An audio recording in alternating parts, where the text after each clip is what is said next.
Plate Track Week continues from the home of NASCAR in Charlotte to the World Center of Racing here in Daytona Beach. LSRTV 2 is set to bring you round 2 of the Domino's TYJ Cup Series. Tonight, live from the high banks, it's the Arris 200. High atop the racetrack inside the Inside Sim Racing broadcast booth, I'm Gabriel Wood alongside Bucky Burt. As the series rolls on through its first part of the schedule, Bucky, it's quite an unusual place to have the second race of the year. Most definitely, but you know what?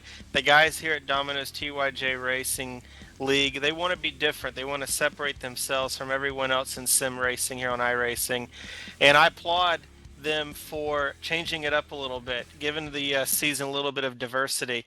And I'm going to tell you, I watched these guys in practice this week, and you are in for a treat if you're watching. This race is going to be phenomenal. Now, one thing this schedule is going to produce is Bucky is you know, like in the Daytona 500s we've had in other leagues this week, that's their first race of the year. You can recover from it. You've already got points from last week or 2 weeks ago at Charlotte. These guys, they're actually going to have to points race here to try and get in the running for the championship. Most definitely, and that is one of the reasons why this league is so unique because although this is the second race of the season, there's a lot on the line tonight because you've already kind of positioned yourself in the first race with points, like you stated, and you could take a huge hit in points, or you could look like a hero going into the third race here at after Daytona. Looking at the timesheets right now, we still got about 10 minutes left here in practice before we hit qualifying. They got 3 laps, so a little bit more time for those guys to wind up. They don't have one really fast lap, Bucky. They got another chance, to get another fast lap, so look for that to kind of shake up during qualifying. Right now, Ryan Steinacker in the 48, he is the only person to crack the 43-second bracket with a 43.962. Yeah, Gary Brown in second. He's right there behind him, 44.002. So it just shows you that this track produces some tight racing, of course, with the draft. If you look down, we go to throughout the top 10 so far. It's Ryan Steinecker first, Gary Brown, Chad Klinger, David May, Jim Locking, Don Norris, Gerald Heffley, Zach Duba, Judd Danielson, and Brad Rost. And that is the top 10 right now for practice here, getting set to go qualifying.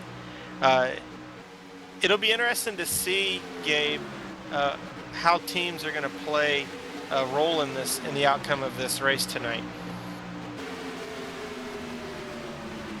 Yeah, Bucky. One thing I like to talk about, we've had a lot of experience this week with broadcasting these plate races. One thing I really, through the Pro Series, a couple of other leagues, Hardline had it last week or this week.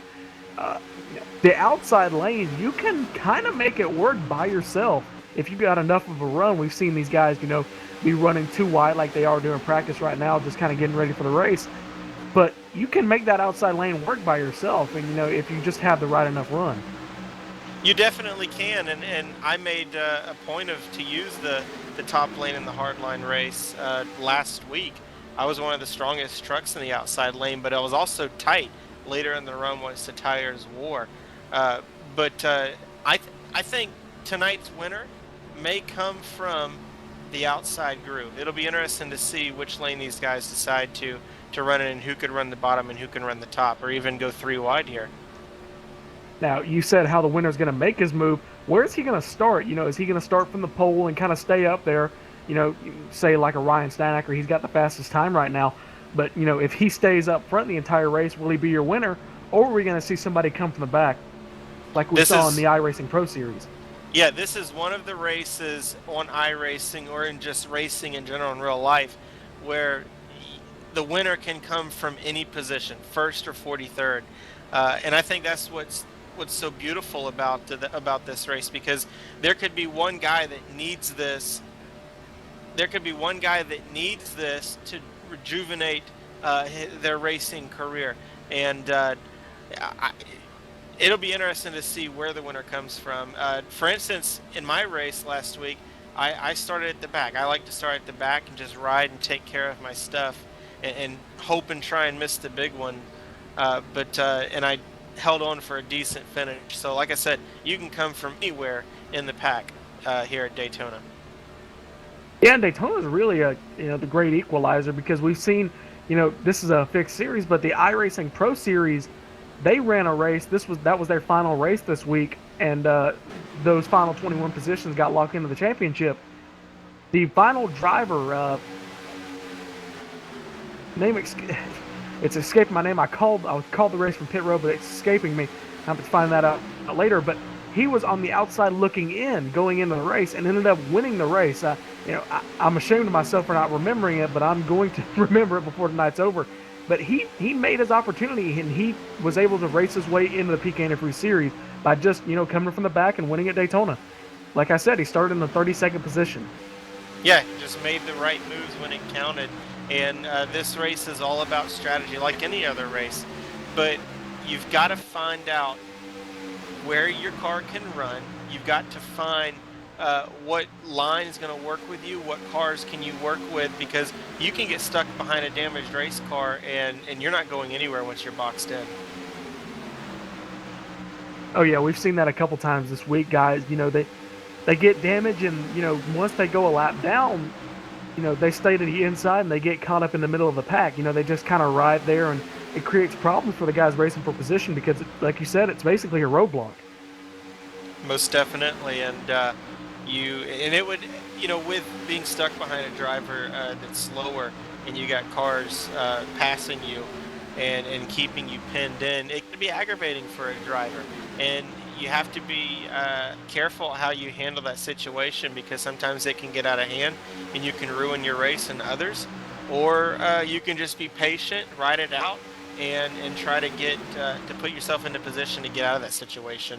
It'll be interesting to see how these guys handle that tonight. Hopefully we won't have any issues tonight with drivers holding up anyone, because Robert, the league administrator for Domino's TYJ, has made it very clear this week that if you're not running the minimum speed, we're going to have you park. If you are a lap down car and you're holding up the leaders, we're going to ask you to please move. And if you don't obey the rules, then you're going to have to park. So, this is a league that has great racing, great drivers, but they're not going to take any nonsense. Yeah, Bucky, you're a busy boy tonight. You're part commentator, part league admin, because you are, judge, jury, and executioner here tonight for guys sending messages to the rest of the admins. Update from earlier, that driver was Nicholas Johnston. He was on the outside looking in the Pro Series, ended up getting in past his teammate Josh Perry with less than 30 laps to go and held on for the win. So, coming from the back, he was able to hold on. Bucky, tell us about what it takes to really win here. We've seen a lot of different drivers, but it always seems like a lot of the fast guys, they kind of stay up front. Yeah, most definitely. And real quick before I touch on that, I want to mention that since we've been talking, 1 through 10 has now cracked the 43-second mark. So 11th place is 44.002 on the speed. But I think the keys to winning tonight's race is putting yourself in a great position to be there at the end. Line yourself up with a driver that you're comfortable with, one that you can trust, one that you've probably worked with throughout the race. Line yourself up with your teammates to get the job done. Tonight's race is about who can you make your best friend.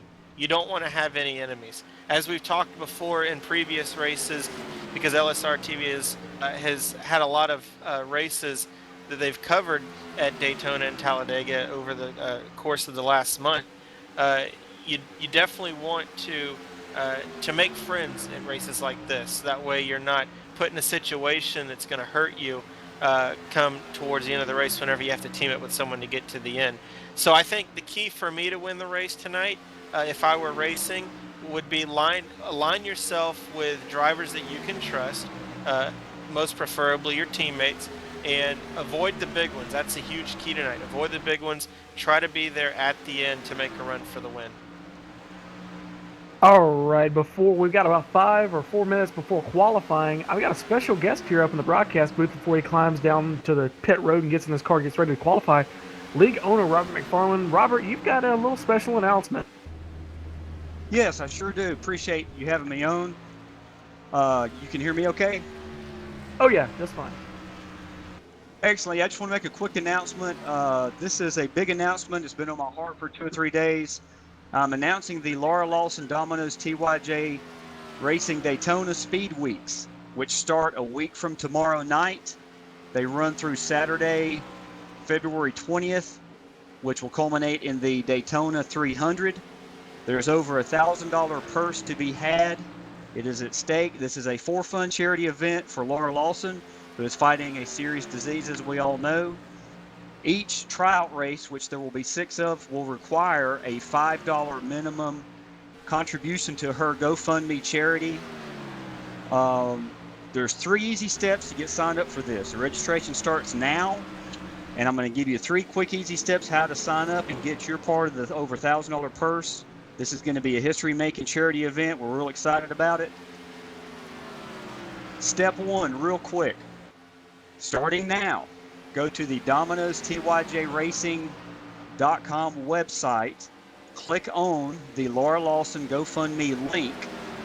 Make your public $5 donation minimum. Can be more. Do not make that donation anonymous, or we won't know your name. 100% of all donations go directly to her fund. 0% go to Domino's TYJ Racing. We are just a sponsor for this event.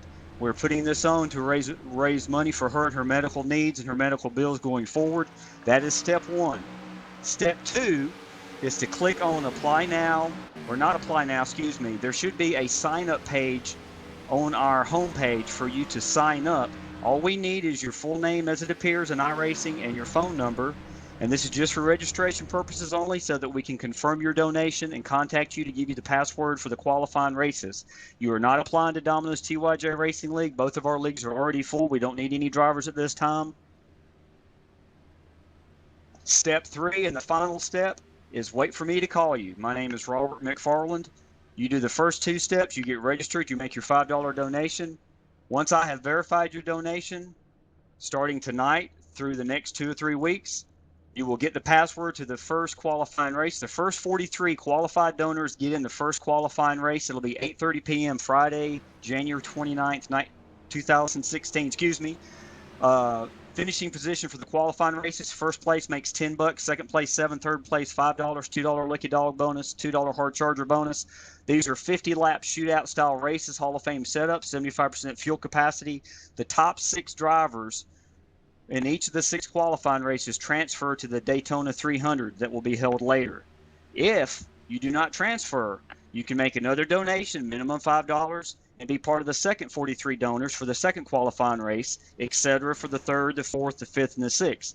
You can actually qualify or sign up for each qualifying race to give yourself the best chance of making the final field. A couple more quick points. Again, 100% of these donations go directly to the Laura Lawson GoFundMe fund. 0% go to Domino's TYJ. We're just a sponsor in this. We're putting up the purse money of over $1,000.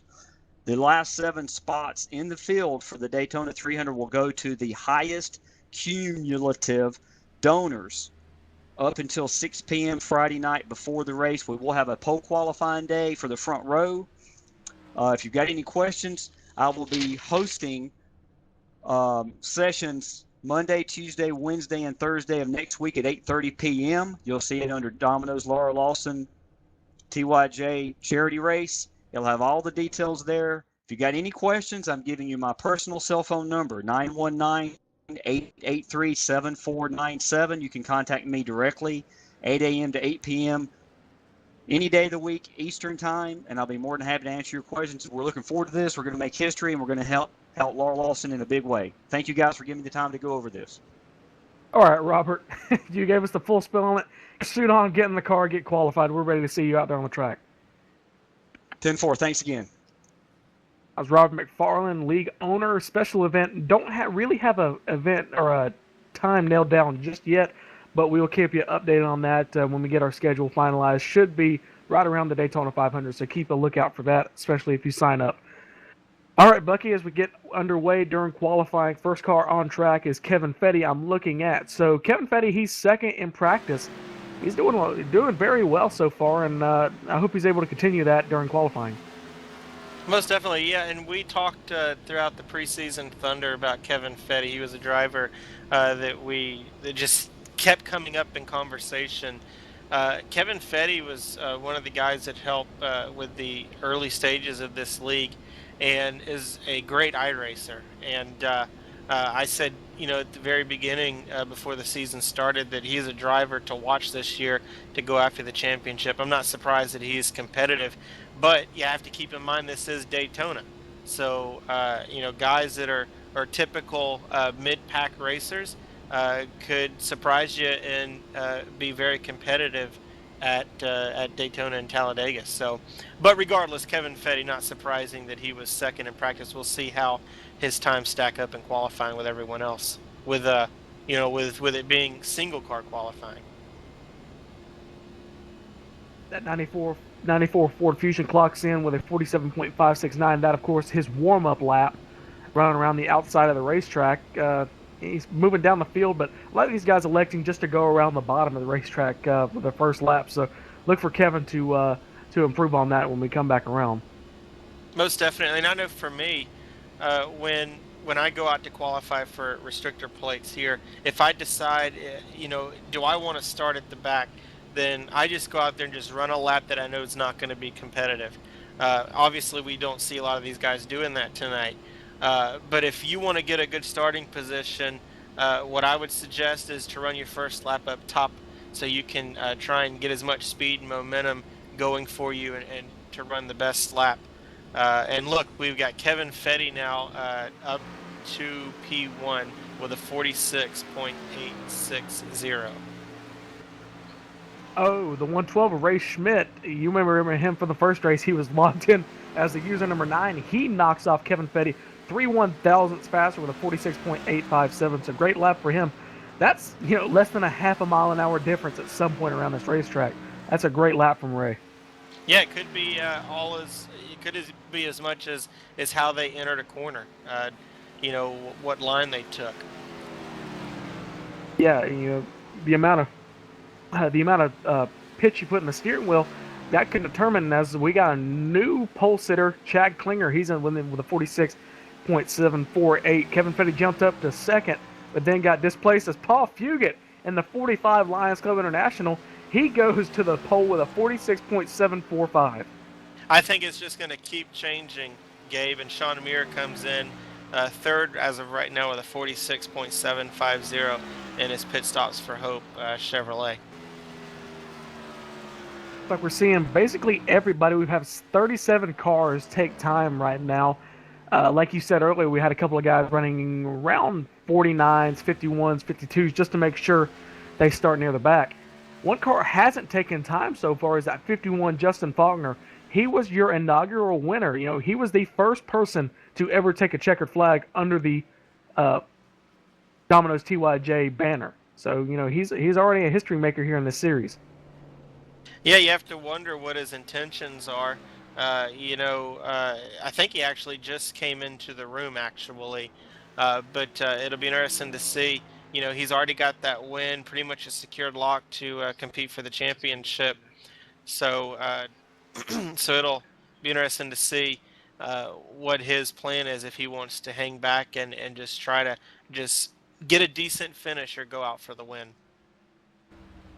38 cars take time. The number one car out of that so far as we count down the clock on qualifying, the 45 of Paul Fugit.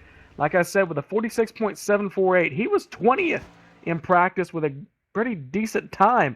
But he really picks it up in single car runs. Of course, we got 42 cars that are going to take the green flag here tonight. 38 took time. Paul, final thoughts before they start the engines and roll them off pit road.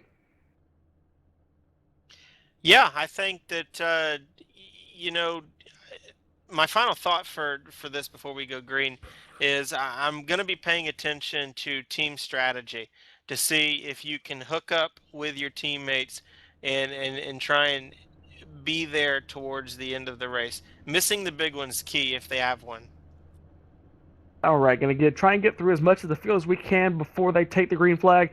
45, Paul Fugit takes the pole. Outside pole goes to Chad Klinger with a 46.4 or 7.48. Sean Muir in the 00 clocks in third. Ray Schmidt in the 112 in fourth. Last car in the top 5. Mike Donahue starts in the 5th position in the number 70. Marcus Potts in the 6th position. Brad Rose, Brent Rogers, Kevin Fetty, and Nathan Shore in the 10th position. Yeah, 11th is Robert McFarland, Ray Richard 12th, 13th Eric Hawk, 14th Ray Sanders, 15th Curtis Young, 16th Patrick Elhofer, and then Gary Weston 17th. 18th is Gary Brown, 19th is Tyler Roberts, and 20th is Gerald Heffley. All right, ladies and gentlemen, before he starts talking, I'd like to introduce you Tyler Hurd. He got here a little late, but he's going to run you through the rest of your field. Starting in 21st, Zachary Duba in the 24, the 48, Brian Steinecker. Chad Payne will start 23rd. 24th goes to Russ Coe. Ellery Queen 25th, Steve Cunningham 26th, Don Norris 27th, Jeff Wilkie 28th, 29th will go to Joshua Ramos, 30th Philip Meyer. All right, Justin Anderson, he's going to be clocked in at 31st position. Brent Scott in the 32nd position. Curtis Aho in the 38, clocks in at a 48.781. Jim Locking, Dean Biney, David Gainforth, Judd Danielson in the 37th, and the last car to take a time is Lynn McNeese in the 84. Justin Faulkner, Ivan Jones, David May, and Dennis Cook all get provisionals when they did not take time. That is your full 42-car field, Tyler. We didn't hear you during the pre-race show. Tyler, tell us what your expectations are for tonight. My expectations here, it's Daytona. Anything can happen. Anyone in this field can win. I'm hoping to see that the field just sort of settles in, tries to run as conservatively as possible going through the first stages of this race. But, in the last 10 laps, all bets are off. We're going to be seeing a very close finish if this goes green the entire way. Yeah, I think these guys, they're going to run about 70 qualifying laps, basically getting themselves in position for the final 10 laps, Tyler. Well, lights are out atop the iRacing.com Series Pace car, the 45 Paul Fugit. He is your pole sitter outside Chad Klinger. That is your front row for round 2 of the Domino's TYJ Cup Series as the pace car gets ready to pull off. We are ready. The Arris 200 is green. We're underway.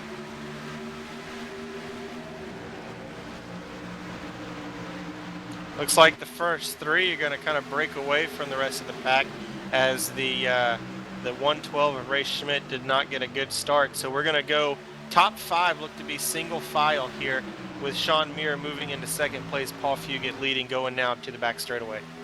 Yeah, Ray Schmidt, he went from the 4th position down to 7th position with that start. Unfortunate for him, but we've got 79 more laps. He is going to be able to make that up as 00. He's right on the back bumper of our leader right now, the 45 of Paul Fugit, followed by him, Chad Klinger. Like you said, all these guys single file. The first car is racing side by side. We're going to have to go all the way back to the, looks like the 20th or the 13th position of Eric Hawk. He's side by side with the 44 Ray Richard. Lap 1 is in the books. Paul Fugit leads the lap with Sean Muir in second. Chad Klinger closing in on the front 2. He's in third. Pretty much your entire top 15 just about single file here. Very, as I said before, it's a very conservative start here. Everyone's just trying to get a feel for what's going on around them, trying to sort out the starting mess there, and everyone right now just seems content to ride. Not a whole lot of side-by-side action anywhere through this field at the moment. No, I think these guys, sorry, Bucky, I think these guys really know that, they just need to survive. I think, racing side by side and going for the lead. It really doesn't matter if you end up with a wrecked race car on lap 20. Most definitely. And like I said, these guys, when they practice here at Daytona, they, were able to race practice 80 laps caution free. Basically what we're seeing here is everyone's pretty much in an agreement that, if we're going to be able to put on a good race, save our car. Let's run single file. There are a couple of drivers that are electing to try to get something to go on the outside, but for the most part, everyone is running single file here around Daytona National Speedway. Yeah, it looks like your top 20 to top 25 are all in that freight train along the bottom of the racetrack. They all want to just kind of ride around, like you said. It looks like a couple of cars outside. I believe that's the 94 Kevin Fetty. He kind of ducked outside but ducked back in. Right behind him, the three of Brent Rogers, Nathan Shore. They were kind of trying to poke it out to the outside, but realized nobody really wanted to go with them. Yeah, it looks like the only car that really wants to try and explore the outside line right now is the number 2 of Marcus Potts. He is side by side with the 55 right now of Nathan Shore, but and a little bit of contact between the 55 and the 3. The 2 just pulls out beside the 3 there, but still, there's really not a whole lot of action going on just yet. Teammates up on the outside, the 19 and the 20, Eric Hawk, Curtis Young, they're both on the outside. They're trying to make something work with those 2 Ford Fusions on the outside. Yeah, starting to get a little dicey here in the early going. We're only on lap 5 here at Daytona out of 80. I guess these guys are just trying to figure out who they want to run with. And we've got side-by-side action with the 73, and who's the other guy, Gabe? That was the 33, Brad Roast. It looked like he dug to the inside of him down the back straightaway and was able to get under him. That's going to allow the 112. He's trying to work his way back up. Him into the 5th position, moved Mike Donahue in the 70 down to 6th. Still looking at relatively single filled, but a little bit of jockeying back and forth. It still looks like the 20 and the 19 are trying to work that high side, trying to get something going to work up towards the front, or they could just be, as I said earlier, experimenting with the outside, seeing what they can do by themselves if they need to break away late in this race. But so far, not a whole lot going on for them, so it looks like the 20 of Eric Hawk, he's going to put down to the bottom side, and he's going to leave Curtis Young alone on the outside there. He's coming back up the racetrack. I think these guys, they don't want to ride there on the inside, but they also don't really want to make a move up towards the front. I think they just kind of want some free space. Save that radiator in front of those Ford Fusions. Just kind of ride and don't tear up their equipment. Just riding in the line, brake checking each other. I think it's kind of a little smart move. They may be losing a little bit of positions, but they may be saving their car. Yeah, and to look down the speed charts here, we've got 3 guys that are already laps down. I know Ling McNeese, he actually disconnected there at the beginning of the race. He's 5 laps down in 42nd. Judd Danielson, I'm not too sure what happened with him. He's 3 laps down, and in 41st, and in 40th, Jeff Wilkie, he's 1 lap down. So all the way back in 39th is Curtis Aho, who put on a great showing at Charlotte for us, at Charlotte. He is the last car on the lead lap, 14.816 seconds off of the leader. Yeah, Jeff Wilkie, I saw him, as soon as the green flag dropped, kind of was making note of the start, wanting to know what happened. So I think he was involved in a little accident. We got a battle for the lead up front, side by side for the lead. They're trying to jockey for position. That 12 of Chad Klinger, he's on the outside. He's trying to make it work, and looks like he may get the lead as we have a couple cars trying to work that outside lane. Paul Fugit's going to lead that lap. Paul Fugit's still on point, actually closing in maybe about 2-3 seconds from lap down cars of the Judd Danielson and Jeff Wilkie up in front of them. So if they continue to go side by side here, this could get interesting. The first time they run into lap traffic tonight, as the outside line is actually starting to form a little bit with the lead pack. Looks like Chad Klinger's going to be, well, no, he's got another guy there with him, but the bottom lane, those guys are just real loyal to each other right now, running the bottom. We thought an outside lane was going to form and be strong, but guys thought better of it, I guess. Maybe with the lap down traffic they're going to be catching here soon. Yeah, I was thinking we were going to have, because we had 3 guys up there, but then 1 car ducked to the bottom. Now we're going to be almost 3 wide with these guys. They're kind of running different lanes. 2 lap cars on the outside. They're going to try and work their way around them. leader's gonna have, the top five's gonna have no problem. These guys side by side, they're the ones gonna have the problem. Chad Klinger looks to be trying to get a little bit of draft off of him. Chad Klinger's gonna make it 3 wide going into the corner, and they are going to clear the lap traffic there. Very tight going into turn 3 there, and just taking a look at the 70 car of Mike Donahue, he's one that I've been watching there. He's starting to push up out of the corners here. If this car is handling anything like before, it gets very tight exiting the corners and entering in the corners, and it looks like the 70 is continually pushing up about a lane and a half up towards the 12 of Chad Klinger there. That could spell trouble late, but Chad Klinger, I'm surprised. He keeps holding tough on the outside, even though there's only him and the 2 car of Marcus Potts really working the outside. Yeah, 2 Marcus Potts, Chad Klinger. I thought he kind of dumped him there as they went into turns 1 and 2, but Marcus just kind of got some momentum off the 70s draft, and now they're going to be, Chad Klinger's clear for the 5th position. He's side by side with the 33. The 2 is side by side with the 70. So they're making it work, but they're going to need a few more cars if they want to get up front. Like you said, these guys are very loyal. The 00, the 45, he stayed right there on the back bumper. The only kind of disruption was the 12 going up there and racing for the lead. Now the 12 of Chad Klinger is clear. He's looking like he's going to move down. No, he's going to stay up there with his little drafting buddy up there, and now they're going to be side by side with Ray Schmidt for the 3rd position. Yeah, you know, the 2 cars up top, Chad Klinger, Marcus Potts, they can make that outside work. They can hold tough, but they've got to work together. Right now, the bottom lane is just too strong, too many cars there, but those 2 cars, they can make a charge if they can hook up and be consistent, running, one behind each other. They can make it work and not fall back too much, but the inside lane is just too tough right now with all the cars. It'll be interesting to see if any of these guys, may want, once the cars get a little tighter, if they want to drift up and get in with that outside lane.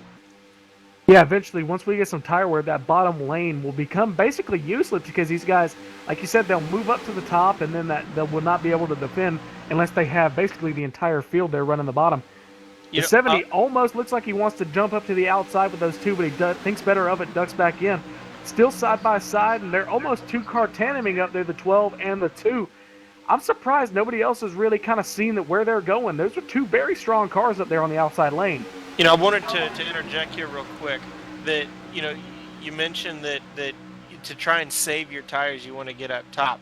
Maybe Chad Klinger and Marcus Potts did that on purpose early in the race, and we got Sean Muir moving up top now to form a much even stronger outside lane. Sean Muir's going to battle for the lead here, but maybe they're trying to save their stuff by being up top, not use it as much to have better tires late in the run. Just a thought.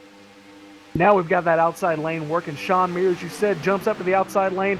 That's going to pull the 12 to his back bumper and kind of leave the 2 out there in no man's land as the draft off the 00 is pulling that 12 along.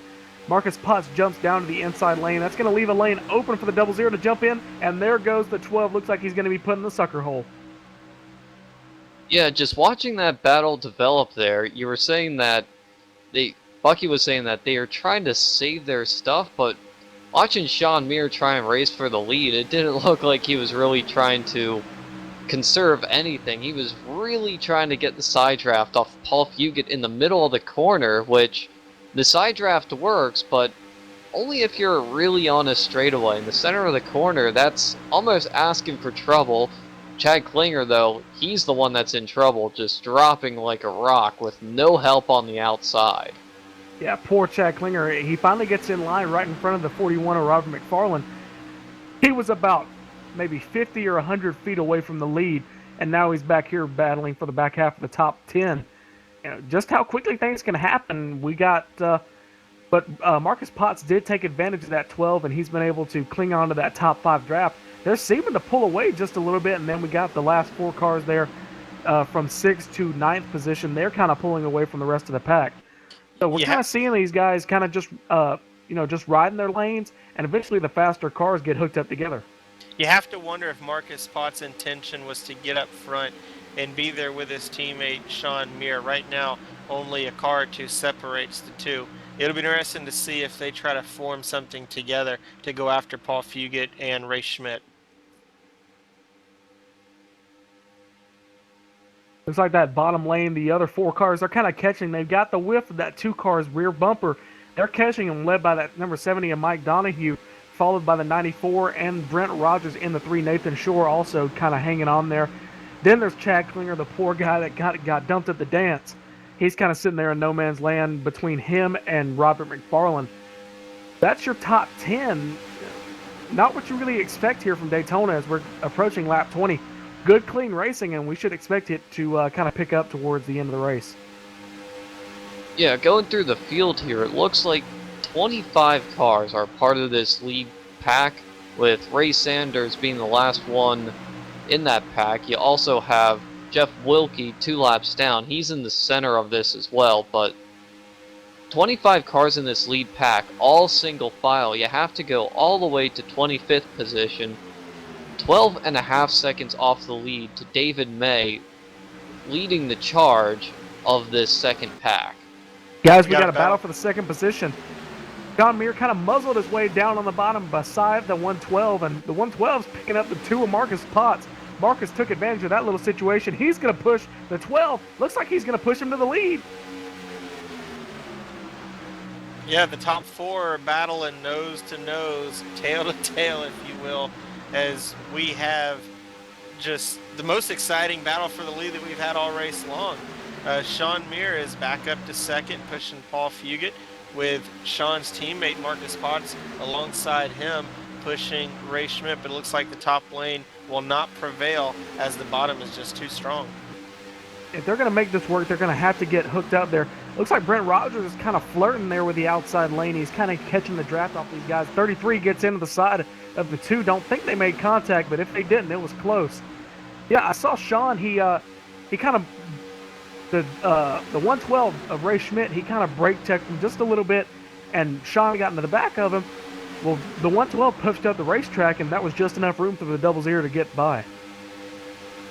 Yeah, sometimes just a little mistake like that, the person behind you is going to see your car move up to the outside, and then out of nowhere you're going to get help to try and push you up towards the front. But right now, everyone's just riding around, trying to stay on the bottom. Sean Muir now trying to use a high side. Paul Fugit throws a block. Sean Muir to the bottom. Very close. Paul Fugit still gets that lap, but Sean Muir, he's going to go up to the front now. I think that was a bad move. Move that double zero, Sean Muir, into the lead. 45 takes a evasive maneuver. He makes 2 separate moves. That's a no-no in racing ethics. That's borderline blocking, but does it very cleanly. Sean Muir is battling for the lead. That he's got help from the 112 on the outside. Paul Fugit does, but that inside lane I think is going to prevail because he's got that 33 tucked up right behind him, and one of the best pushers right now as we've seen that 2 of Marcus Potts. Yeah, I was going to say that Paul Fugit's probably rethinking his decision to jump. And looks like, go ahead, Gabe. 112, Ray Schmidt gets in that lap car, the 29, looking for the name on it. That's going to be the 29 of Brent Scott. He kind of got into the side of him. He got tight coming off the corner and lost his momentum and hitting the side, but he's found a drafting partner in all of it. Looks like that 12 of Chad Klinger, so I thought he was going to make a run up to the front, but they dug back inside yet again. And after that battle, we have teammates running 1-2. Sean Muir in first, Marcus Potts in second. Yeah, that 2, Marcus Potts, he's finally made it up there. It took him 22 laps. He's worked his way up from the 6th position now into 2nd. Everybody in the top 10 has really kind of stayed there, really, because we've got 3rd, 7th, 6th, and the pole sitter. They're all up there. So, that's the kind of racing this kind of promotes right here, this single file racing. Everybody kind of got calm right off the start, and the 2 almost, I thought he was going to take a look down there on the inside going into 1. Yeah, right now, Chad Klinger, I don't know how he's doing it, but he is working his way up through the field by himself. He's side by side with Ray Schmidt right now. He's going to try and side draft him, slow down the momentum of the 112 as he's pulling away from him. He's side by side with Kevin Fetty now. Chad Klinger, I'm really impressed with what he's doing. He's making that high side work all by himself. He's trying to fight for every single inch, trying to get back up to the front.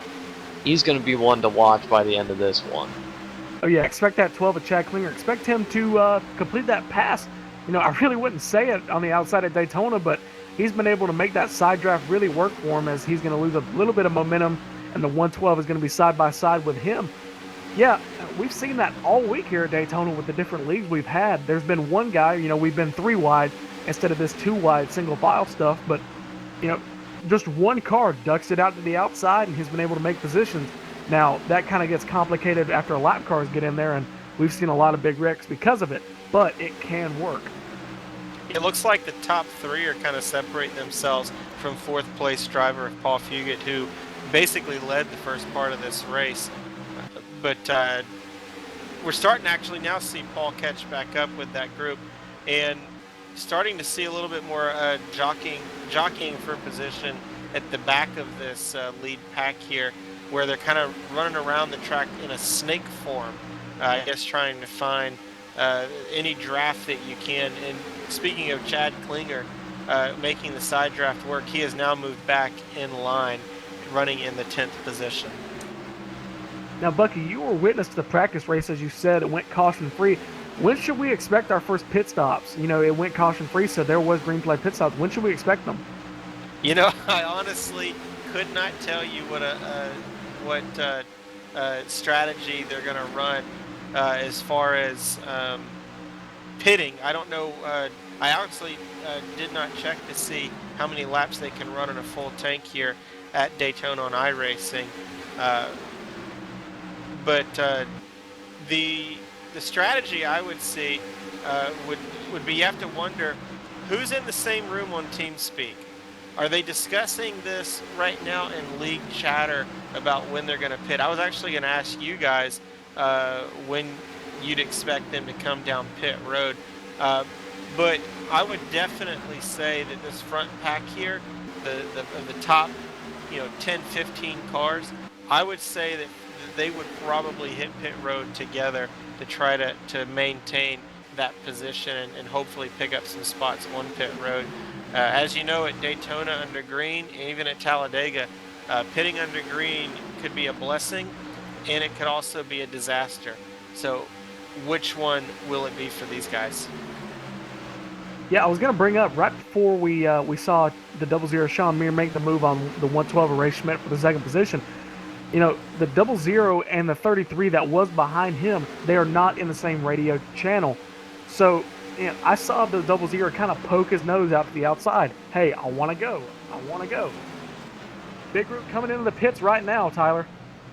Yeah, as you guys were talking about pit stops, I was thinking in my mind, they might come in within the next 5 to 10 laps. And right now we have a big pack. Patrick Elhofer in the 5, Gary Brown, Tyler Roberts, Ryan Steinacker in the 48, Curtis Young in the 19, all coming down to pit road. They're all going to fill their cars up with fuel, and it looks like they're all going to take 4 tires as well. Most of the time, and it looks like Zachary Duba had missed his pit, but right now everyone's taking 4 tires, fuel, and heading back out onto the racetrack. Paul Fugit's going to be the first car out of the front pack that's going to come down pit road. The leaders stay out, but Paul Fugit, did anyone come with him, guys? It looked like the 70, I believe, of Mike Donahue came with him, but I'm going to have to check that. Oh, it looks like Ray Schmidt, he came down, or at least attempted it, but ended up going through the grass. Yeah, that's really going to hurt him. I'm not sure if he got slowed down enough or what, but he just went right through the commitment line, out through the grass. That's really going to hurt him. That's probably going to be a penalty for an unsafe pit entrance. Looks like the leaders are coming down pit road right now, and the 70 of Mike Donahue will stay out with these guys.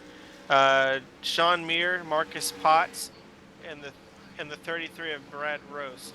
Looks like we have a wreck coming to pit road. It'll be the 41 of Robert McFarland. Gabe, go ahead. Yeah, Robert spins it coming on the pit road. Have to look and see what happened. Going back and look at it, it looks like he just locks up the rear brake trying to slow down. We've seen that a couple times, but I haven't seen it during a race, but during practice I've seen it. Guys that it kind of just locks them up. He was very close to spinning it coming onto the racetrack, You know, coming out of the racetrack, we got that Chad almost triggered a Klinger. caution. Yeah, Chad Klinger actually comes out of pit road first, and the 33 of Brad Roast, he about loses it on exit of pit road. He has to do everything but stop the car just to get it to go straight. So a lot of time's going to be lost between for the 33 of Brad Roast. But Chad Klinger picks up the biggest chunk of positions as he will come out ahead of Sean Muir. It looks like Sean Muir is going to use a faster car to get around it. Sean Muir will now move into that position and overtake Chad Klinger, who will end up being the leader here once everything cycles through. Bucky, I think you underestimated it. Brad Rose spit and hit the wall and looked like somebody else got collected. He was exiting pit road. He stopped and got a tow. So Brad Rose, one of your top 5 drivers, is on pit road. He had some serious damage with the outside wall. It was Brad Roast and Chad Payne that got collected there. I'm surprised there was no caution. I don't understand how there wasn't. You had Brad Roast sitting right in the middle of the track sideways and collects Chad Payne in that mess.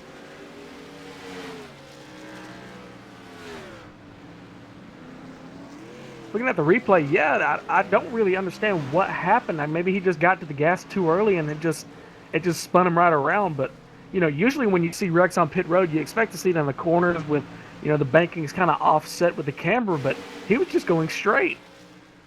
Well, I just watched his pit stop there. He took 2 right side tires, tried to get out, and really on older tires, the displacement of the tire pressures, that's really going to affect how the car drives off of pit road on the apron there. And sometimes that can get really treacherous, and as we've seen, that really hurt Brad Roast there. But up front now, your 2 leaders by over a second and a half, Sean Muir and Chad Klinger. Yeah, Tyler, now that you mention it, yeah, you make a good point. Because, taking 2 tires, you have 2 very hot race tires that have been on the racetrack for 30-plus laps. And there are race temperature, especially under green flag pit stops. Then you get 2 brand new cold tires. And, yeah, now I really see your point. It could have just upset the car so much, it just spun him.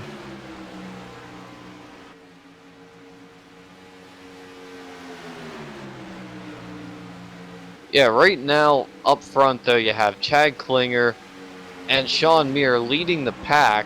Just a 3-car group. Nathan Shore all by himself, but then there's the big pack, starting in 4th with Brent Rogers, Gerald Heffley, Paul Fugit, Mike Donahue. That is a large 10-12 car pack right behind them, and they are closing. Yeah, expect to see that pack close in. We're going to see how much of a difference they can make, but first we're going to go to commercial right now. We're going to be right back here from Daytona with the Domino's TYJ Cup Series. We'll be right back here on LSRTV 2.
Trucking has always been a part of me. It started years ago when my dad and granddad were hauling vegetables to market in Liverpool. The family immigrated to Canada in the late 60s and settled near Alliston, Ontario. I bought my first truck in 1982 and Mercer Trucking was born. Today, Mercer Trucking has over 50 trucks and terminals in Toronto and Los Angeles. Our storage facilities at both terminals can handle any size of distribution needs throughout North America. We service the continental U.S., including Hawaii and Alaska. We run over 120,000 miles per month and some of the best equipment on the road today. We specialize in less than truckload shipments, show freight, we do rush team service deliveries.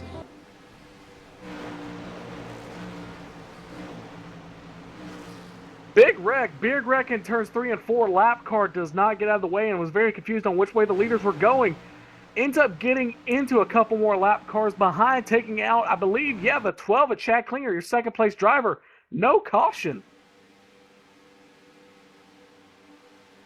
Looks like Don Norris, Ellery Queen, the cars involved. Huge wreck. I still can't believe we didn't see a caution. That was, man, I don't really know what to say about that one. Just the 12, he tried to go below the yellow line to pass a lap car, and just everything stacked up there. Sean Meir just exited stage right, and I don't believe Chad Klinger has any damage, but now the leaders are essentially all by themselves, and that large second pack there, they're going to be coming in a hurry. Already cut a second and a half that last lap. And it looks like Sean Meir, he's backing up to the 12 of Chad Klinger because he knows if that lead pack catches him and he's not going at least 200 miles an hour, he is going to get freight trained by the rest of the field. But one thing to look at, Tyler, it looked like the lap car was going to stick to the inside. It saw that the leaders were there, so he went to move to the outside. He saw that Sean Meir was going to go to the outside. Then he went to the inside, and Chad Klinger had no idea. He was tucked up behind the 00, and he just moved to whichever lane was free, and unfortunately, that was the apron. Well, the lap down car, almost looked like he didn't know which way he wanted to go, which way he should have went to get out of the way. He just sort of held that center. Sean Meir made the move to the outside, and the lap car just made a reaction, and Chad Klinger had to make a split-second decision, which ended up costing about 3 or 4 other drivers their race. Yep, we saw that in the Hardline Truck Series at Daytona a couple weeks ago. The exact same thing, basically, through turns 3 and 4, and it was a much more extreme case. We got the 3 of Brent Rogers. He's pulling the rest of that field as we got the 12 and the 00 pulling back together. Bucky, you got a little something on the wreck that just happened? Yeah, I do want to just clarify. Robert McFarland talked to the guys before the race. If you are a lap down car and you're on the back straightaway, instead of having the leaders try and go around you, he suggests that you drop to the apron. Obviously, the lap down car stayed low, and Sean Meir did what he was supposed to do, was go around on the outside. Chad Klinger just decided to make a move opposite of what the leader did and stay on the bottom, and obviously cause the wreck. Definitely something to be reviewed, which I'm going to continue to do here in the next couple of minutes. Bucky steps away to do his primary job as the admin of this series. Look at that pack. They are 6/10 second behind. 2 lap cars. One of them is Robert McFarland. Those 3 cars they ducked to the outside. We're going to have a race for the lead here in just a second, as those 2 leaders, they've got some speed, but they do not have enough to hold off the rest of these cars, I don't think. No, the 3 car is getting a huge run with the 55 of Mike Donahue now. They are working that outside. They have a huge run, and it looks like someone just got into the wall. I believe it's the 28 car of Gerald Heffley. Tags the wall going into turn 3, but we have now 2 distinct packs up at the front. We have about 13 cars in this lead pack, 7 in the second group here. I think right now we've reached that point where things are going to get a little bit more racy as we just passed halfway. You know, I expect the 55 of Nathan or Brent Rogers, or excuse me, the 3 of Brent Rogers. He is the only car. There's the 2 leaders, Sean Muir, Chad Klinger, the 41 and the 55, Nathan Shore. Excuse me, Nathan Shore ended up passing the 3. Okay, I did not see that. But so move the 3 down into the 4th position, move the 55 and Nathan Shore in the 3rd. There's that lap car, Robert McFarland, between them. Does he try and work his way around them or use them to pass the leaders? Well, right now, I kind of think that just riding there, trying to figure out what's going on is going to be the best strategy. Right now, they're all single file, and they have a slight gap now, 5-car breakaway at the front. They have a bit of room to just sort of work together, try and pull away from the rest of the field. Why risk dragging the rest of them up there if you can just stay in line and pull away? Can you imagine how jumpy it's going to be for the rest of these drivers every time they get around a lap car, especially Sean Muir and Chad Klinger? Every time they see one, I think their heartbeat is going to go way up. I would have to agree on that one. And right now, the 70 of Mike Donahue looks like he was shot out of a cannon as he pulled up to the back bumper of the 3 there. He's pulling Kevin Fetty and the 23 of Gary Brown. Now that 5-car breakaway 1 lap ago is now grown to about 10-12 cars. Yeah, 7 cars in that main pack, a couple more cars at the back.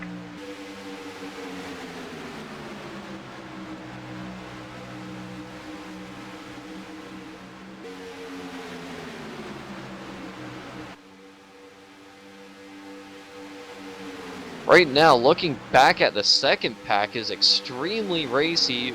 Your pole sitter, Paul Fugit, is in the middle of that. We have 2 wide action going on. Curtis Young, Eric Hawk, the 29, a bunch of guys just side by side right now. That second pack is extremely racy, trying to catch the back bumpers of the first lead pack, but they are about 5 seconds away from the lead right now, but just a lot of side-by-side action going on. Back up at the front, though, they've all decided to run single file, just trying to pull away from that second pack, but just hugging the bottom. There's a certain line around Daytona and Talladega here that a single file pack can actually run and pull away and be a lot faster, but everyone here is just hugging that bottom line. All right, well, we got these guys running single file. The Domino's TYJ Racing Cup, the Arris 200 Arris. It's presented by Arris. Arris invents the technology that brings entertainment and communication to the millions of people all around the world. Of course, they've re-signed a deal with the Joe Gibbs Racing to run both Carl Edwards and Daniel Suarez. Great news for those guys. Also, Domino's, got to thank those guys. Main part of this series with Domino's new Piece of the Pie rewards. You can earn a free pizza just after 6 online orders of $10 or more. Sign up at www.dominos.com/rewards. Domino's, oh yes, we did. Just past the halfway point here at Daytona. Sean Muir, your leader. Chad Klinger, second. Lap car, Robert McFarland in the middle of them. 55, Nathan Shore. Then the 3 of Brent Rogers. Oh, we might have trouble. It looks like the 88 of David May. He hit the wall in the tri-oval. He's now stopped on the apron. Almost brought it back up across the track. And he was in the middle of that huge second pack when he did so. But everything sort of worked its way out. We're still clean and green here at Daytona.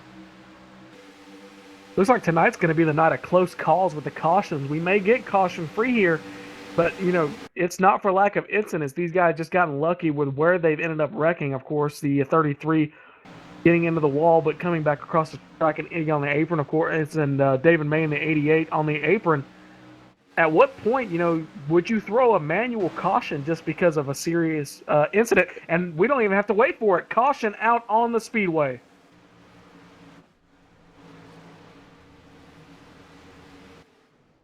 Try to find that for you. Oh, it was a big wreck between Marcus Potts, Eric Hawk in the center of 1 and 2.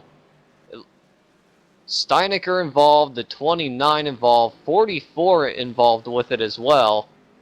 Big junk coming off of turn number 2. Yeah, it looks like the 2 just got a little bit of aggressive right behind the 20 of Eric Hawk. Ended up spinning him, getting up into the car right behind him, gets a couple of cars into the wall. That's going to bring your first caution of the night.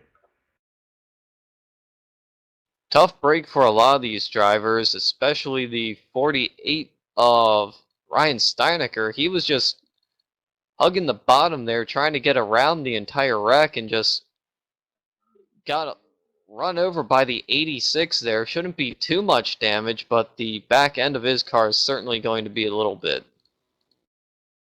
Well, it took till lap 50. Very uncharacteristic for Daytona. Lap 50 for our first caution, Tyler. I think we're in the threshold. These guys are going to be good on fuel after pit stops, I believe, because the leaders pitted around about lap 31, 32. So when we get back racing, they're going to be good to the end. We should see some side-by-side, maybe in 3-wide racing. Yeah, I think we just crossed that threshold where all the single file is now going to go out the window. We're going to have less than 30 laps to go when we go back green. Expect everyone to start making more moves, be a bit more aggressive, and we might see a little bit more problems out on the racetrack.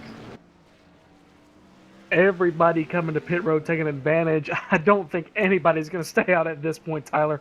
If they are completely insane. But we got the 00 and the 12. They've worked together basically all day. The 00 backed out, up, and one person is clinically insane. Who was it that stayed out? Kevin Fetty, the 94, stays out on the racetrack. And the 70 of Mike Donahue and the 86 Steve Cunningham, all these guys, either they're electing to try and make up positions, or they're expecting another caution, or they're just going to try and lead a lap, or at least Kevin Fetty will, or Mike Donahue. I would have to say that I hope that they are just trying to lead a lap, because as we just discussed, pitting now, you have enough fuel to get to the finish. If you don't pit now, that's just going to be disastrous, and they're going to end up being all the way back in the pack. The 86, I know he's going to have to come down pit road. He has some front end damage after getting into the 48 of Ryan Steinecker in that wreck. I'd fire the crew chief. These guys, the 70, Mike Donahue, Kevin Fetty, all these guys, they were in the top 5, top 10. I would expect to move out of somebody, not having the night they've had, around the 20 or 25th position, but top 5 drivers, I really didn't see this coming.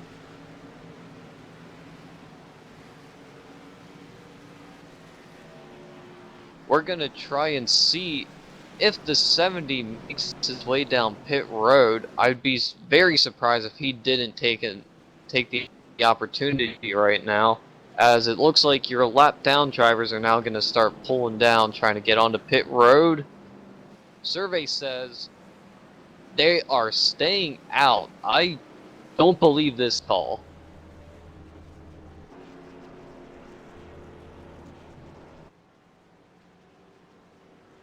Yeah, I'm trying to catch back up. I was in the review mode over the last couple of incidents that we've had, and I honestly am just trying to catch up to figure out what is going on.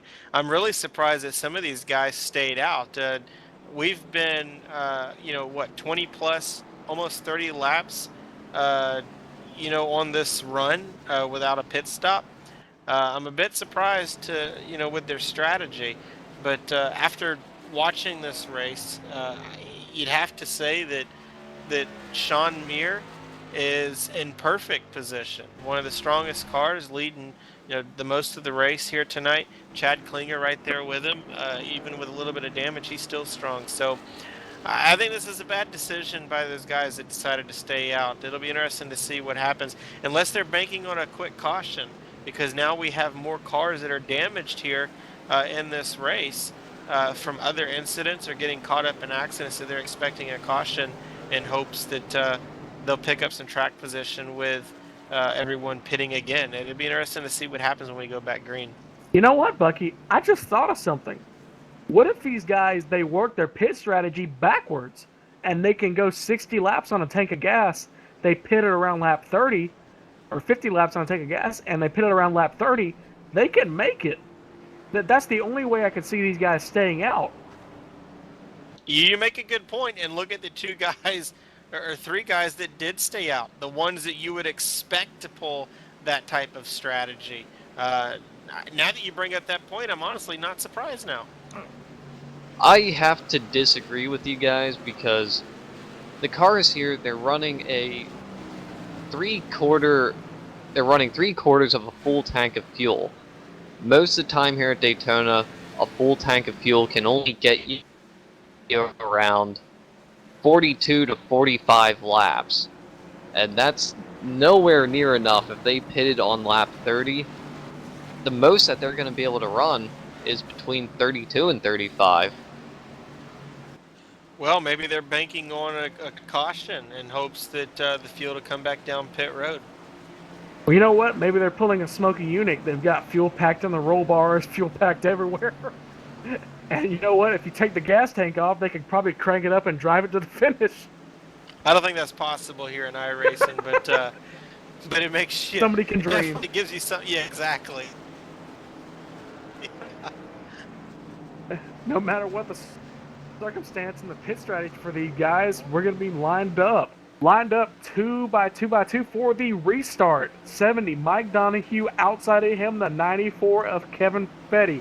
2 top 5 drivers, along with the 7 of Ray Sanders, all stay out under caution after what's basically a green flag run. So, interesting developments here. The leader before the round of pit stops on the caution, Sean Muir, followed by his basically drafting teammate, the 12 of Chad Klinger, and the 55 Nathan Shore. Brent Rogers, Gary Brown, Tyler Roberts, and Patrick Elhofer are your top 10. We're going to get set for the final 25 laps. We got 28, 29, or 27 laps to go here. Green flag is out, pace car is off. We're back underway, hopefully for the final time. 70 gets a rocket of a start. Most definitely, Kevin Fetty, it looked like he backed up the restart, but that wasn't the case. The 70 got a great start. Oh, and 70 we had to the apron.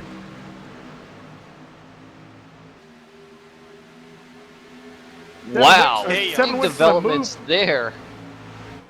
7 went for the move on the 70 on the apron. The 70 got a great start, but that draft kind of caught up the 7, and he thought he had room, and the 70 just shoved him down to the bottom of the racetrack, and now he had to ride the apron. Kevin Fetty with the 94 to the lead. That's right. Sean Muir and Chad Klinger working the outside with the 8 of Tyler Roberts with him, trying to get something formed. You know what makes you wonder, will tires prevail here with fresher tires against the guys there? You know, with the two fresh tires on the top lane against the guys with old tires. What's going to happen here, Gabe? I don't know what's going to happen, but what's happening right now, 00 Sean Muir side by side with the lead with Kevin Fetty, followed by the 12 of Chad Klinger. He's got help from him. That is a loyal person. They may not be teammates, I don't know, but they are very loyal to each other. 70 and the 55 look like they want to go. The 8 car of Tyler Roberts, hadn't talked about him all night, along with the 23 of Gary Brown, Curtis Aho, all these guys making their run up toward the front. Well, I gotta say, the 00 and the 12, they might not be teammates, but you're certainly going to be loyal to the 2 strongest drivers in this field so far tonight. Those 2 have been up towards the front all night long. We saw the 12, time and time again, work his way up all by himself. As they drop down to the bottom to take the lead for good right now, but really, if the 2 drivers that have been leading the majority of this race are hooked up together, I don't think they're going to want to break away from each other, as Ryan Steinacker is going to make it 3 wide as the lap down car. Bucky, that I had a good point to make and I've completely forgotten. Oh, that's what I was going to say. The 00 and the 12, if there was any doubt in your mind that these guys were very loyal to each other, just look at what the 00 did. He was clear through the tri-oval. He waited till turns 3 and 4 to drop down in front of Kevin Fetty because the 12 was not clear. Yeah, I don't know what they're discussing over the radio on regular iRacing communication, but it's definitely smart on the part of Sean Muir to have a guy that he knows is a strong pusher, a guy that you can somewhat trust. He's been up front with you this entire race. you want to have him with you. And if you're going to lose the race, you'd rather lose the race to the guy that's been the second fastest in the race. That's the way I look at it. I'm not surprised that they have decided, that Sean decided to wait on him, and especially to get by Kevin Fetty. If Sean did not wait on Chad Klinger, you can bet that Chad Klinger will not pay a favor late in the race. That's for sure. Guys, look at that outside lane led by the 8 of Tyler Roberts. He's up to third that time by the stripe. That outside lane's finally got some muscle. The 8 of Tyler Roberts, the 23 Gary Brown, the 5 Patrick Elhofer, the 38 of Curtis Aho. They're all on that outside lane, followed by the 17 of Philip Mayer. He's up to second. He's trying to work that outside lane for the lead. We could have a new leader. Tyler Roberts hadn't talked about him until about 8 laps ago. So Tyler Roberts having a good run. He's finally showing what kind of car he's got. As they cross the line, side by side, dead heat across the line, give it to Sean Mir, but as I said before we went back to green flag racing, it's now, riding around is over now. It's time for racing, and as each lap ticks away, we're going to see that outside line moving down a little bit more each time, as there's a bit of a stack up at the end of this lead pack. Curtis Young and Ray Schmidt got together a little bit going down the backstretch there, and that's going to break their momentum as the lead pack now is too wide from first all the way back to about 14. Guys, we're going to have a new leader here at the stripe. The 8 gets by the 00 Sean Mir, move Tyler Roberts into the lead, followed by the 23 Gary Brown. Those guys, they must have a plan because the 8 got clear. He got clear by a mile, but he waited for the 23, did not get the opportunity, so he sticks to the outside lane. Look for this now because the 00 has left the front bumper of the 12. That outside lane, they are in a 3-car choo-choo train up top. Yep, the leader of Tyler Roberts, the 23 of Gary Brown, and the 5 of Patrick Elhofer, your first top 3 drivers in the top groove, are all teammates, so you know they're loyal and committed to each other. Right now, the outside lane is where you want to be in this race. That's the strongest. And you've got 2 guys in the bottom that have been the class of the field, but they're joined with 2 cars that stayed out. They're on worn tires they just cannot hang. There's a car length or 2 between Kevin Fetty and Chad Klinger. Right now, Sean Mir jumps to the top lane to get that draft. This is getting exciting, guys. He comes back down to try and pick up Chad Klinger. I guess he's trying to stop the momentum of that outside line. He sees it working. 00 Sean Mir almost takes the front clip off that 8. He's going to do it again, jump to the outside 8. He's going to look to move to the middle, thinks better of it. Going to leave the 12, but he's going to jump back down. That 00, he is bent on taking that lead. That 8, after a few laps of this, he is not going to be happy. I think he's trying to cut them into their momentum, trying to slow that lane down. Oh, yeah, that's definitely what he's doing. But back to the 94 Kevin Fetty. Yeah, he's able to hold his line down there on the inside, but he's scrubbing speed off. Just look at that 38 Curtis Aho. He's been able to work his way up front. He's got to be pretty ticked because he has nowhere to go with that 94 so slow there on the bottom. Just like what we discussed in the pre-race show. Guys that are going to be a little bit slower that got you boxed in, you have nowhere to go. And Kevin Fetty's coming to pit road as well as the 70 of Mike Donahue. So we knew they couldn't last long, guys. Yeah, but these guys, they're going to look like complete geniuses. If these guys end up wrecking, they're on new tires, they can basically take the front row. And if I believe that, who else did not pit with them, but they're going to have the front row if we end up having a restart. The number 7 was the other driver that did not pit, but earlier in the race, after that restart, he ended up coming down pit road about 5 laps later, took right sides, came back out on the track. The number 7 of Ray Sanders, he's running 25th, 1 lap down. I'd pretty much count him out at this point in the race, but right now, Sean Mir has this race on lockdown, blocking both the inside and outside lane, and Curtis Aho started 33rd. He's up to 3rd right now. Yeah, that 38, like I was talking about, he could not get around the 94. 94 was slow there on the bottom with those old tires. Now we're seeing what Curtis can do. remember the 38 and the 00 have history together. Lap car comes off the bottom 70. Mike Donahue almost cuts in front of the leaders. That's going to break the draft of that front pack.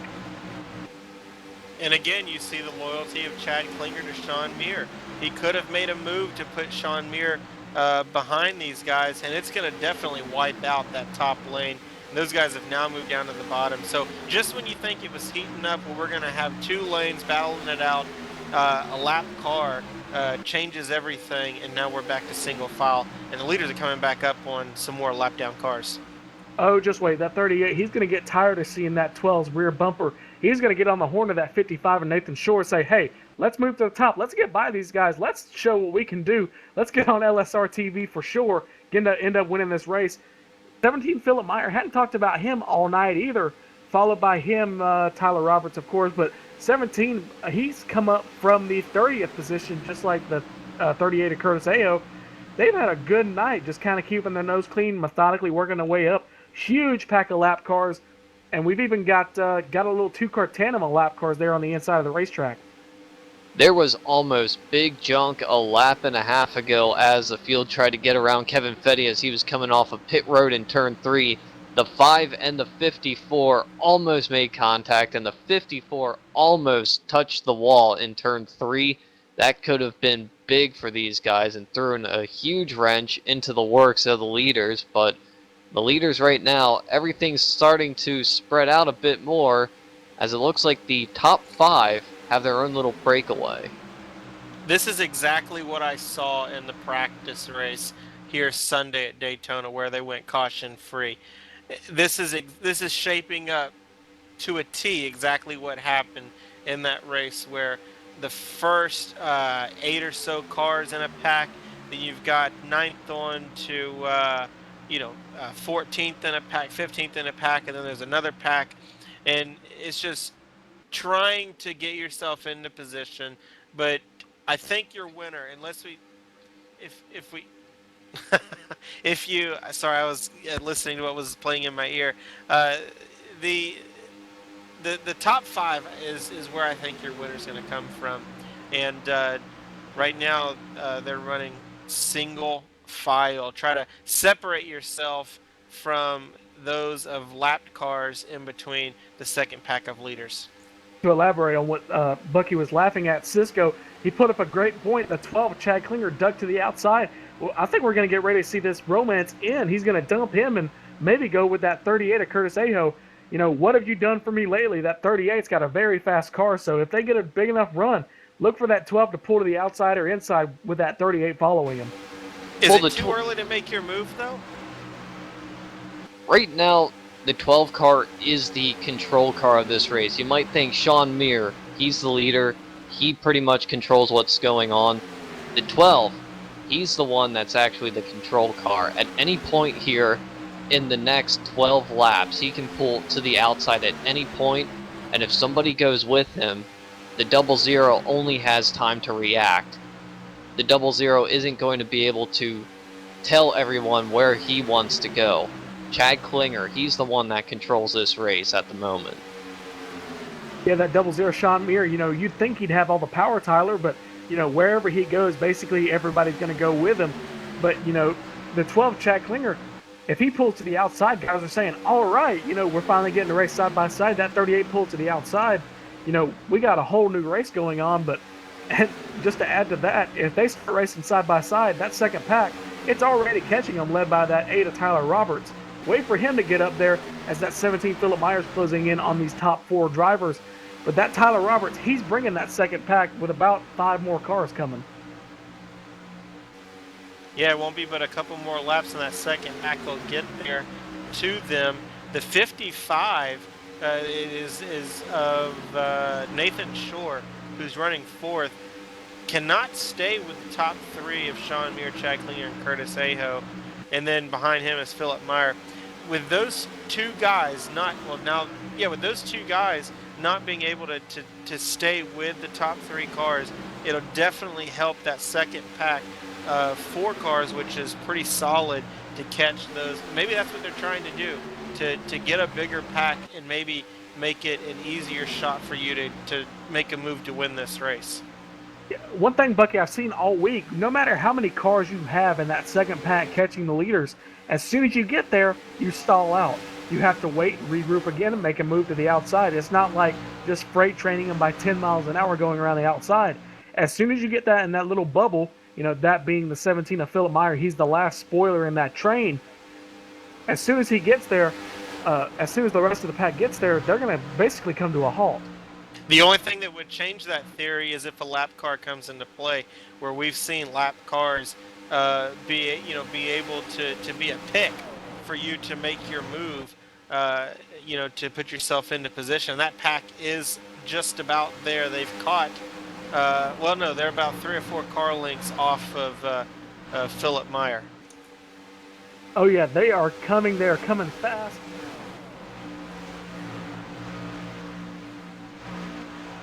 Eight to go at the line. We're inside 10 laps to go here at Daytona. Very quick race. Only one caution here tonight. Very, very nice racing from these guys. It's been a little slow, but I think things are about to pick up here. 00 Sean Muir, as we give you a rundown right now with inside 10 to go. Sean Muir basically led the entire race, followed by him, Chad Klinger. He has been the bridesmaid. He has always stuck to the back bumper of that 00 throughout basically the entire second half of this race. Followed by him, Curtis Aho, 55, Nathan Shore, Philip Meyer, Tyler Roberts, Gary Brown, and Patrick Elhoffers in 8th. Brent Rogers and Ivan Jones in the 53. He is 9th and 10th. That 12, he's moving up and down. Either he's trying to get some air to that spoiler, or he's letting that 38 know, I want to go at some point. Well, they have to go, and soon, if that's the case, because right now, Tyler Roberts in the 8, he's right within that threshold where if that second pack gets that draft, they're going to be coming up in a hurry, because Philip Meyer in the 17 there, he just can't pull up to the back bumper of the 55, and that's just making an even bigger hole for the 8 car to just draft up right too. But it just sort of seems to have stabilized right now. The second pack running about as strong as the first pack right now, and everyone's just trying to think, when are they gonna go? What is gonna be their move? This is the pivotal time in the race where everyone needs to think of when their move to try and win the race is going to take place. Oh yeah, that 8 of Tyler Roberts, he's caught that 17, but he's pulling himself and not the rest of that pack. But Tyler, you're speaking of when to make moves. If that 12, he decides to move and that 38 goes with him, that Sean Muir, he's going to be basically defenseless. He's got nobody behind him to push him. We're going to have a new leader if the 12 decides to pull out. As far as when to make a move, you have to keep in mind on iRacing, once you get a caution with a certain amount of laps to go, that's the race. So you want to make your move now, I would assume. If Chad Klinger gets a 38 right up on his bumper to kind of fake out Sean Muir on the back straightaway, I think that's where you need to make your move if you want to win this race. That caution ending the race threshold is now. We are inside 5 laps to go here at the World Center Racing Daytona International Speedway.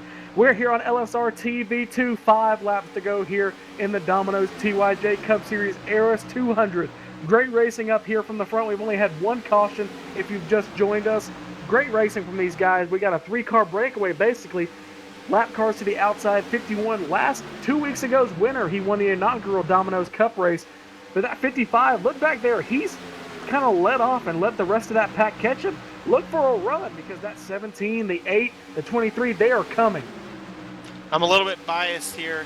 Sean Muir is a driver that drives for me in this league, and so I'm a little bit biased at who I want to win. But that second pack has now caught the first 3 cars, and they're making a charge up top. But look like Philip Meyer is going to be all by himself. The 55 is going to try and bring the 8 of Tyler Roberts with him. Right now is where they need to make their move. It looks like Philip Meyer in the 17, he thought that the 55 and Nathan Shore was going to go, duck to the outside, and by that time, the 8 had already filled that hole. Well, the 55, Nathan Shore, he is back to where he's been basically for the last 20 laps. He's caught up and he's brought basically the top 10 with him. The 8, Tyler Roberts, brought that entire pack of 5 or 6 cars with him. 17 Philip Meyer right behind. He's going to duck in, looks like it, followed by him, the 23 Gary Brown, excuse me, Patrick Elhofer, Brent Rogers. Like I said, looks like they basically just stalled out, but whoever makes that move, whoever's in front of them, is going to be a sitting duck. Well, we've got lap down cars that they're approaching. Looks like the lap down cars will move out of the way. They'll stay up top. Sean Muir is going to bring Chad Klinger and the rest of the pack down the back straightaway. He's leading, not really much jockeying to get a position. It'll be interesting to see when they want to make the move. The 33 is going to move out of the way, and the leader is going to go on by. The 8 of Tyler Roberts seems to have backed off a little bit from where he was catching the front 4. It'll be interesting to see if he can catch back up with these guys. Yeah, and the 55 Nathan Short looks like he's doing the same thing, or he may just be backing up to Tyler or make another run at it, because the 17, he kind of disrupted it whenever they got up to the back bumper. He pulled out and broke up their momentum. We're inside 2 laps to go. If you're going to make that move, make it now. Sean Muir, he is looking to hold on to that lead. Chad Klinger right behind him. Curtis Aho in third. Your top 3 drivers broken away. 2-car tandem, basically, the 55 Nathan Shore and Tyler Roberts. They are 4 and 5. Look for those cars to try and make a move, because they are going to have momentum when they get to the 38. Coming off of turn number 4, they're going to take the white flag now. This is the final lap, the final time to make any sort of moves. The 38, he's got just a little bit of a nose on the 12's right rear. He's got 38 help. Is going to come up to the door. He's got help with the 8 of Tyler Roberts and the 55 alongside him. I don't think they're going to have enough, though. You got shot. Chad Klinger's going to try and put up a block. Chad Klinger's blocking for his teammate. They're going to be 3 wide coming down the back straightaway. Sean Muir's going to be put in the middle. He's going to block down they're 3 wide for third or second. The 8 car, Tyler Roberts, he's in second, side by side with Chad Klinger. But all by himself out there is the 00 Sean Muir. Side by side, here they come. Down the front straightaway they come. Second round of the Domino's TYJ Cup Series is going to go to the 00 Sean Muir. What a finish, guys. And I'm a little beside myself. My team got the win. How about that? Great win for Bucky Burt's Racing. Great win for Sean Muir. He had a very loyal person right behind him in the 12 of Chad Klinger. Guys, they almost made the move at the perfect time, because Tyler Roberts was coming. He just did not have anybody behind him.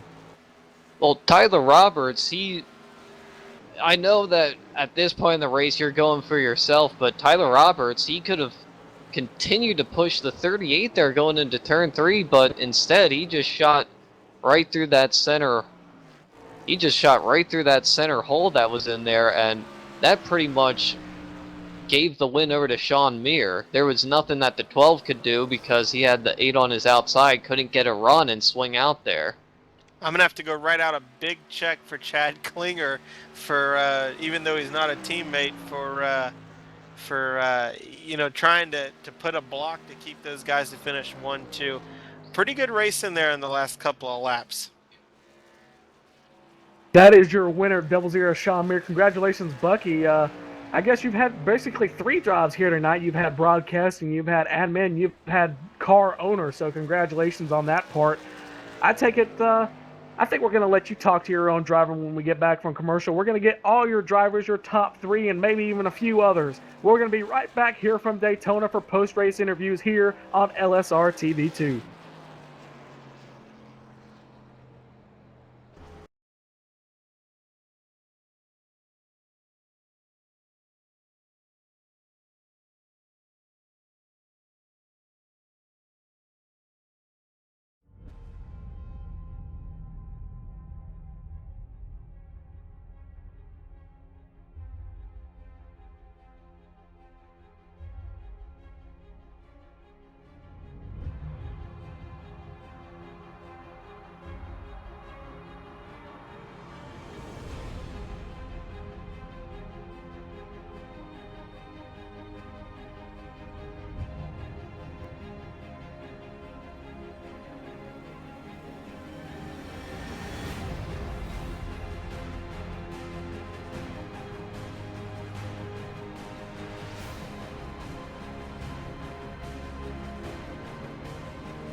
We are back here at the World Center of Racing, Daytona International Speedway.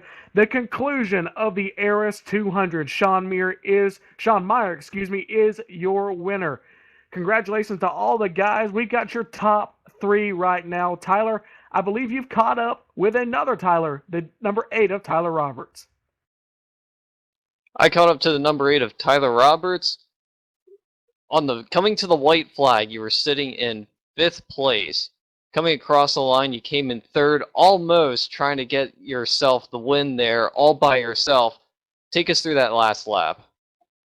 Well, I'd been behind about the front 4 or 6 or 5 or whatever it was there for a while, and I was just kind of sizing him up. And I know the 17, he kept trying to make a move, but I felt like it was too early. The tires were worn. It was going to take a lot to be able to pass the leaders.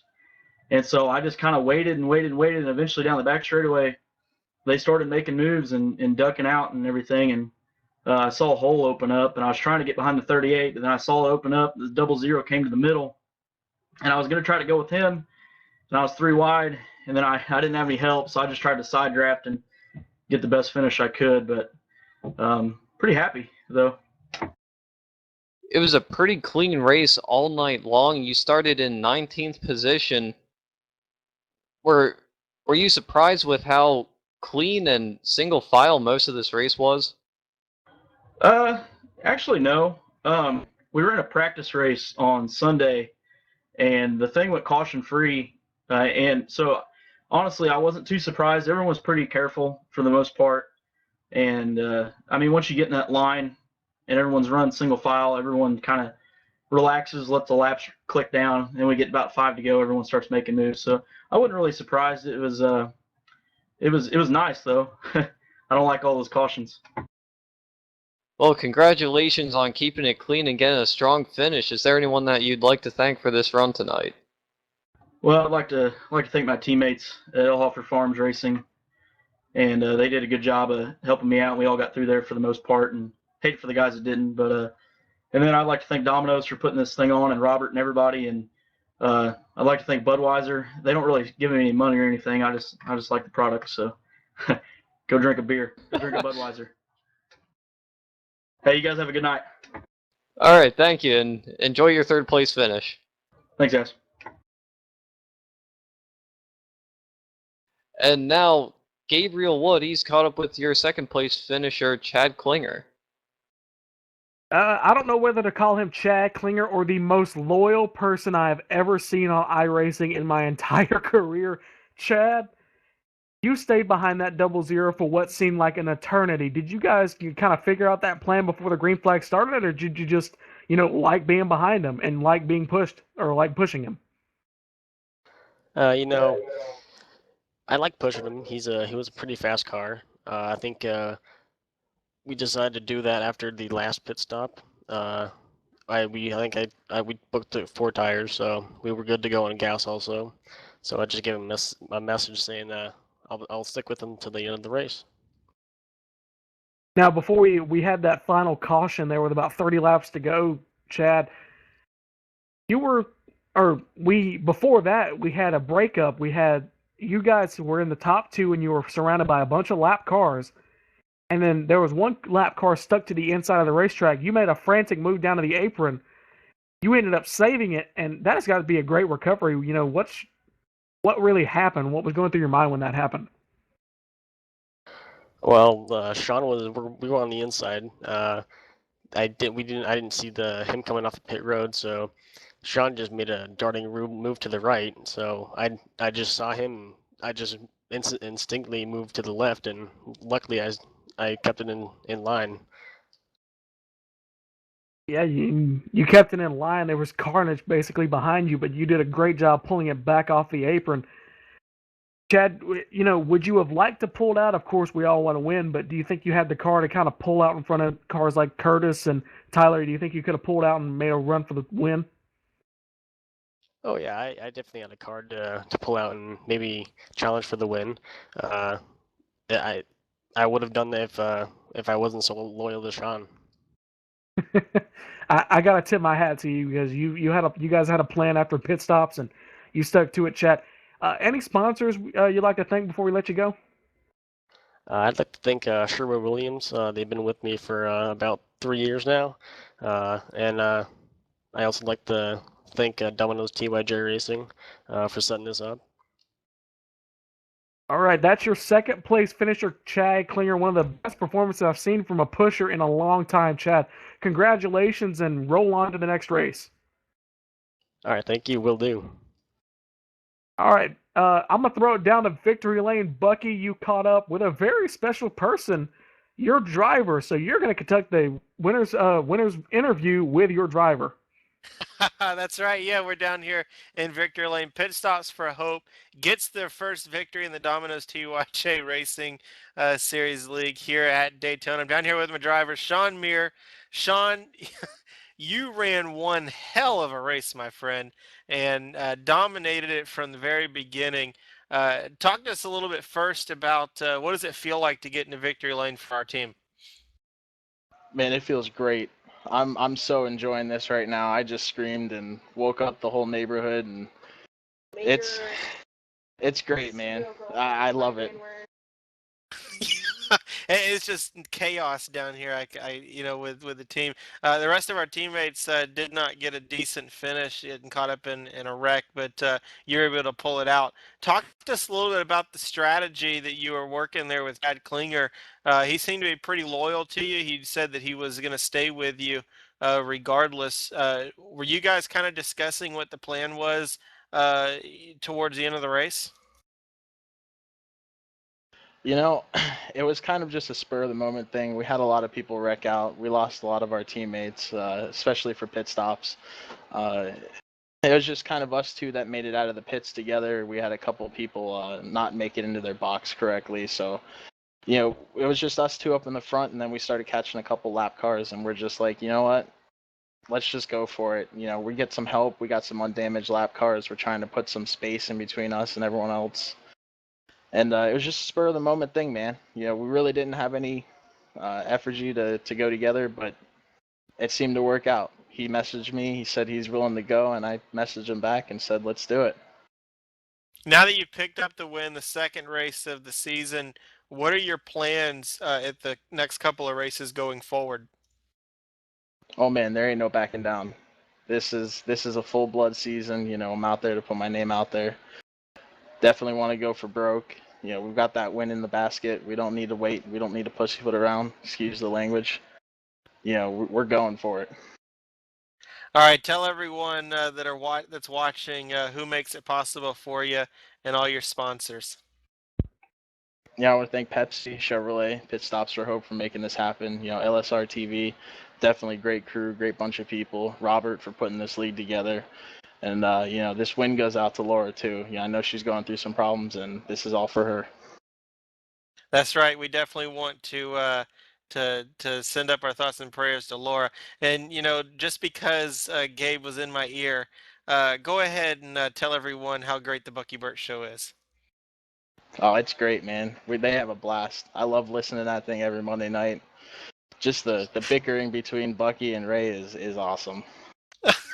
All right, take it back, Gabe. Bucky, we could not share private conversations over the air. That'd be great. But you know what, guys? You know, congratulations to Sean Meyer. Excuse me, you know, Sean. You drove a great race. I like to say that. You had a very loyal person right behind you, Sean. Congratulations. All right, thanks a lot, guys. All right, guys. As the cars get loaded onto the haulers, Bucky, Tyler. You know, start with you, Bucky. What's your final impressions leaving Daytona? Well, excitement. You know, the one thing that I took away from this race was the race kind of played out exactly how it was in practice. This league seems to be very consistent, and I think that's what's going to make this league one of the most popular leagues on iRacing is the consistency of the drivers that Robert and guys have recruited. The type of racing that we have, the competitiveness. You heard it in our winner, Sean Muir. You know, he's got his win, and he had some choice words to use for the remainder of this season. He's going to go after it and try to win more. And I think that is something to admire. That these guys, even though that they're pretty much locked in to compete for a championship, that they're going to still go all for broke and just try to make a name for themselves on iRacing. So for me, it's exciting and joy and excitement. I'm just looking forward to the remainder of this season. Now, Tyler, I turn to you. After we saw this race, we saw a lot of single file running and only saw the outside lane come into play a couple times. Never really got successful, Tyler. Is that the race these guys want to see? I mean, they ended up making it to the end of the race. They had good, clean racing, but, is that excitement factor part of the reason you really want to win Daytona and race Daytona? Well, Daytona is a race that every driver wants to win at, whether it's on the oval or the road. There's a reason they call this the world center of speed. Everyone wants to win here, but as far from the driver's standpoint, I think that with all the single file, it makes it sort of gives you some breathing room there, just making you think, okay, I'm not pushing, I'm not having to worry about somebody on my outside crowding me. It gives you a lot more time to think and to plan, and it sort of helps with the driving, but you also take into consideration if it's single file the entire time, you're not going to have a whole lot of chances to actually get out there and try to get the win, so you're sort of in a catch-22 there. You get time to relax, but yet at the same time, it really closes the window on how many opportunities you get to actually get up there and get this win at Daytona. All right, guys, I'd like to thank everybody, including Cisco Scaramuza, our producer, Bucky, you, Tyler, everybody here at LSRTV. As we close out the broadcast tonight, I haven't bring this up yet, but like these guys have said before, we're doing this for Laura. We really want her to push through this, and every bit of support. We're not asking you to, but if you could find it, just show your support in any way you can. But Tyler, Bucky, great racing here at Daytona. Unfortunately, we're gonna have to close out this broadcast after a great night of racing.